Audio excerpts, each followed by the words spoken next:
Toujours dans cette loge latérale de la jambe, à part le long fibulaire, il y a un deuxième muscle qui est le court fibulaire. Le court fibulaire, par son insertion au niveau de la moitié latérale de la fibula, qui se prolonge bien sûr vers le bas et passe en rétro-malléolaire, et cette fois-ci, au lieu de passer vers la plante du pied, comme c'était le cas du long fibulaire, ce dernier, c'est-à-dire le court fibulaire, se termine sur la styloïde du 5e métatarsien. Le court fibulaire est un muscle valgisant. C'est un muscle qui assure un valgus, un déplacement du bloc calcanéopédieux du pied vers le dehors. Donc il assure un mouvement de valgus.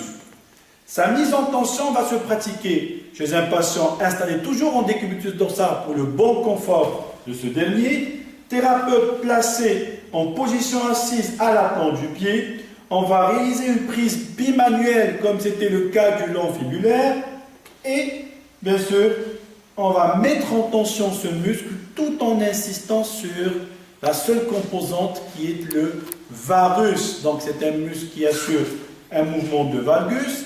Son étirement passif ou sa mise en tension nécessite la réalisation des mouvements en varus et la mise en tension bien sûr doit se sentir au niveau de la partie latérale de la jambe en regard de l'os fibulaire. Donc prise bimanuelle, on induit un mouvement de varus, c'est-à-dire tout en déplaçant le bloc calcanéopédieux vers le dedans, en interne, et bien sûr en maintenant cet étirement, cette mise en tension, une durée toujours minimale, je dis bien minimale, entre 10 et 15 secondes.